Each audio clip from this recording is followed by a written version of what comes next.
जब माता पार्वती ने भगवान शिव को पति बनाने के लिए कठोर तपस्या की। प्रेरणादायक कथा। नमस्कार दोस्तों, क्या आपने कभी सोचा है कि भगवान शिव जैसे विरक्त, ध्यानमग्न और संसार से अलग रहने वाले महादेव ने माता पार्वती को अपनी अर्धांगिनी कैसे बनाया?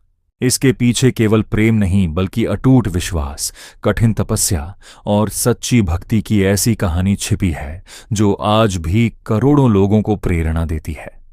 इसीलिए इस वीडियो को अंत तक जरूर देखिए। पौराणिक कथाओं के अनुसार माता पार्वती का जन्म राजा हिमवान और माता मैना के घर हुआ। बचपन से ही उनके मन में भगवान शिव के प्रति गहरी श्रद्धा थी। आर्षि मुनियों ने भविष्यवाणी की कि पार्वती का विवाह स्वयं भगवान शिव से होगा, लेकिन यह मार्ग बिल्कुल आसान नहीं था। भगवान शिव गहन समाधि में लीन रहते थे। उन्हें न राजपाट का मोह था, न धन का, न वैभव का। वे कैलाश पर्वत पर तपस्या में लीन रहते थे। माता पार्वती ने निश्चय किया कि वे अपने प्रेम और भक्ति से ही महादेव का हृदय जीतेंगी। उन्होंने राजमहल का सुख छोड़ दिया और कठोर तपस्या शुरू कर दी।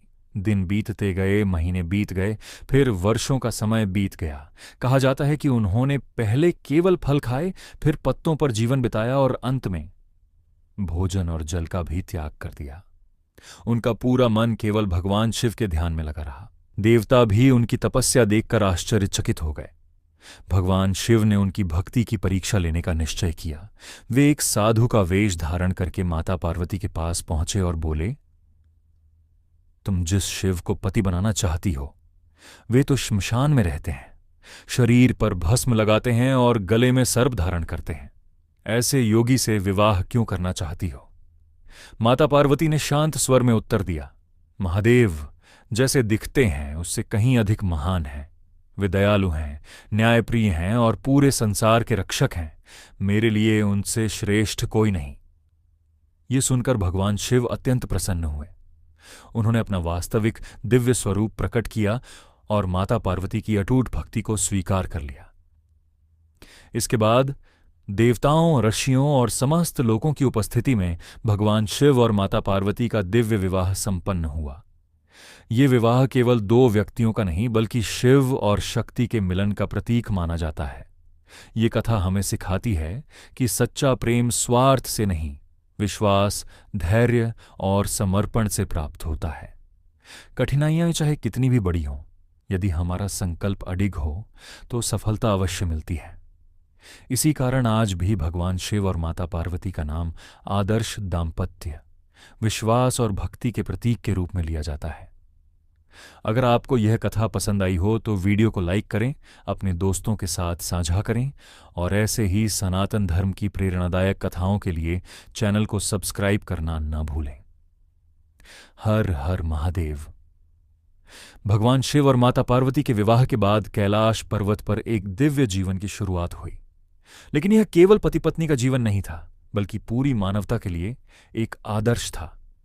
माता पार्वती ने एक दिन भगवान शिव से पूछा, प्रभु संसार में सबसे बड़ा सुख क्या है और सबसे बड़ा दुख क्या है? महादेव मुस्कुराए और बोले, देवे सबसे बड़ा सुख संतोष है। जिसके मन में संतोष है वह निर्धन होकर भी सुखी रहता है। और सबसे बड़ा दुख लालच है। लालची व्यक्ति के पास सब कुछ होते हुए भी वह कभी संतुष्ट नहीं होता। फिर माता पार्वती ने पूछा, प्रभु मनुष्य को सबसे पहले किस पर विजय प्राप्त करनी चाहिए? भगवान शिव बोले, जो अपने क्रोध, अहंकार और लोभ पर विजय पा लेता है वही सच्चा विजेता है। संसार को जीतना आसान है लेकिन अपने मन को जीतना सबसे कठिन है। इसी बीच कैलाश पर अनेक ऋषि मुनि भगवान शिव के दर्शन के लिए आने लगे। वे केवल वरदान लेने नहीं बल्कि जीवन का ज्ञान प्राप्त करने आते थे। एक दिन माता पार्वती ने देखा कि कुछ लोग केवल धन और सफलता की कामना लेकर आए हैं। तब उन्होंने भगवान शिव से पूछा, क्या केवल धन से जीवन सुखी हो जाता है? महादेव ने उत्तर दिया, धन आवश्यक है लेकिन धन से अधिक मूल्यवान चरित्र है। यदि चरित्र चला जाए तो धन भी मनुष्य को सम्मान नहीं दिला सकता। इसके बाद भगवान शिव ने संसार के लोगों के लिए एक गहरा संदेश दिया। जो व्यक्ति सत्य, करुणा और धैर्य को अपना लेता है, उसके जीवन में धीरे धीरे सभी बाधाएं दूर होने लगती हैं।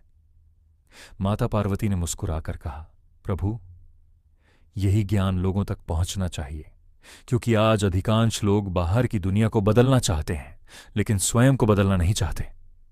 भगवान शिव बोले, यही संसार का सबसे बड़ा भ्रम है। परिवर्तन हमेशा अपने भीतर से शुरू होता है। दोस्तों, शिव और पार्वती की यह कथा केवल पौराणिक कहानी नहीं है। यह हमें सिखाती है कि विश्वास, धैर्य, प्रेम, विनम्रता और आत्मसंयम ही जीवन की सबसे बड़ी शक्तियां हैं। इसीलिए करोड़ों श्रद्धालु आज भी भगवान शिव और माता पार्वती की पूजा केवल मनोकामना के लिए नहीं, बल्कि अपने जीवन में शांति, संतुलन और सद्बुद्धि प्राप्त करने के लिए करते हैं। हर हर महादेव। कैलाश पर्वत पर समय शांति से बीत रहा था। एक दिन माता पार्वती ने भगवान शिव से एक ऐसा प्रश्न पूछा जो हर युग के मनुष्य के मन में उठता है। उन्होंने कहा, प्रभु, मनुष्य सुख की तलाश में पूरी दुनिया घूमता है, फिर भी उसे शांति क्यों नहीं मिलती? भगवान शिव ने अपनी आंखें खोलीं और बोले, देवी, क्योंकि मनुष्य सुख को बाहर खोजता है, जबकि उसका स्रोत उसके अपने भीतर है। जो अपने मन पर विजय पा लेता है, वही सच्ची शांति प्राप्त करता है। ये सुनकर माता पार्वती बोली, तो क्या हर व्यक्ति अपने जीवन को बदल सकता है? महादेव ने उत्तर दिया, हां देवी, कोई भी व्यक्ति जन्म से महान नहीं होता। उसके कर्म, उसका धैर्य और उसका चरित्र ही उसे महान बनाते हैं। उसी समय एक आर्ष कैलाश पहुंचे।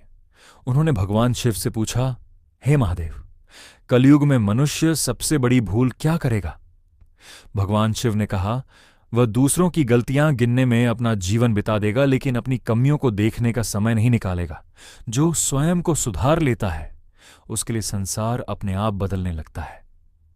माता पार्वती ने फिर पूछा, प्रभु, सच्ची भक्ति क्या है? भगवान शिव मुस्कुराए और बोले, सच्ची भक्ति केवल मंदिर में दीपक जलाना नहीं है। सच्ची भक्ति है सत्य बोलना, किसी का बुरा न करना, दुखी की सहायता करना और हर परिस्थिति में धर्म का साथ देना। महादेव की ये बातें सुनकर सभी आर्षि मुनि भाव विभोर हो गए। उन्होंने प्रणाम किया और कहा, प्रभु, आपका यह ज्ञान आने वाली पीढ़ियों के लिए भी मार्गदर्शन करेगा। दोस्तों, यही कारण है कि भगवान शिव को केवल संहार के देवता नहीं, बल्कि ज्ञान, करुणा, वैराग्य और जीवन के महान गुरु के रूप में भी पूजा जाता है।